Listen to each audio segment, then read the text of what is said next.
साहेबांनी इतकं चांगलं काम केलं हे सांगण्याचा माझा प्रयत्न होता आणि त्या बाबतीत विधानसभेत देखील ते सर्व मी जे बोललो ते रेकॉर्डवरून काढून टाकलेलं आहे, त्यामुळे तो प्रश्न आता उद्भवत नाही.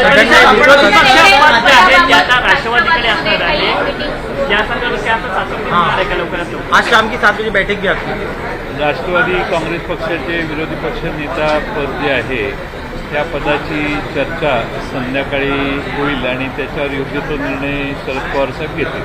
सर, इसके अलावा सदन में आचरण, विधायकों के आचरण को लेकर आपने मुद्दा उठाया ताकि उसका आचरण कैसा होना चाहिए, उस बारे में बताइए. सदन में प्रवेश करते वक्त, आते वक्त विधायकों का व्यवहार क्या होता है? मैं जब 27 साल का उम्र में था, तभी उम्र थी मेरी, तभी मैं विधानसभा के सभागृह में आया था. तब से आज तक मैं देखते आया हूँ.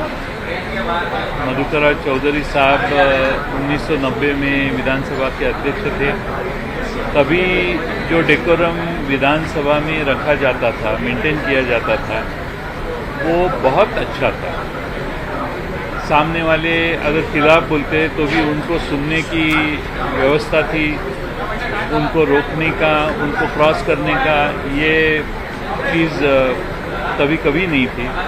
इन दिनों में ये बहुत बढ़ गया है और इसीलिए नार्वेकर साहब का अध्यक्ष पद पे उनका चुनाव होने के बाद मैंने उनसे ये अपेक्षा की कि विधानसभा में हर एक को डेकोरम रख के काम करने की आवश्यकता है और वो डेकोरम मेंटेन करने के लिए विधानसभा अध्यक्ष भी कोशिश करें.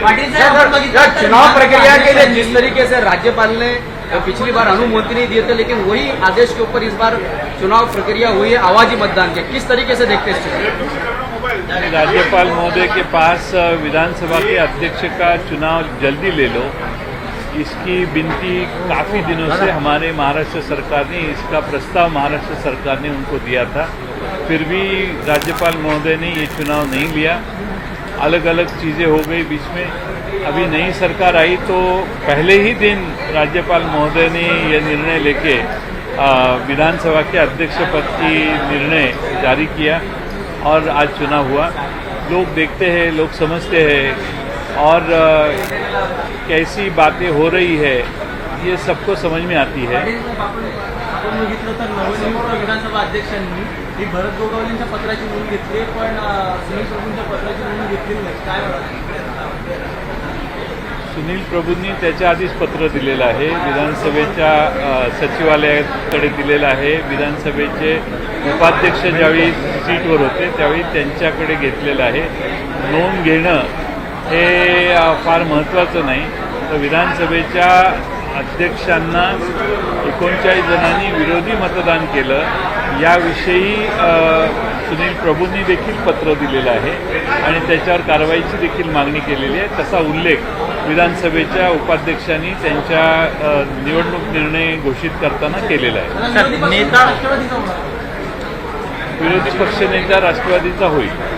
इसी पे सर हिंदी में जानना चाहेंगे, नेता विपक्ष का पद एनसीपी को मिलने वाला है, कौन आपके संभावित उम्मीदवार हो सकते हैं? शाम को जो आज 7 बजे बैठक हो रही है उस बारे में बताइए. हमारी पार्टी में सारे एक विचार करके निर्णय लेते हैं और आखिर का निर्णय पवार साहब का होता है. पवार साहब जो निर्णय देगा वही होगा.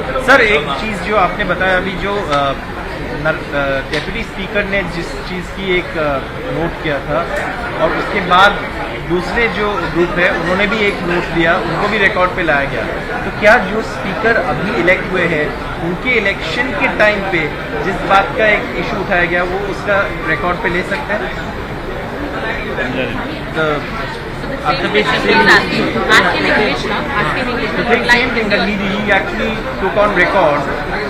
The opposition that was raised during his election. Two letters, two bits. See that when the election took place, it was about the present speaker's election, and whatever happened in that period was brought on record by Mr.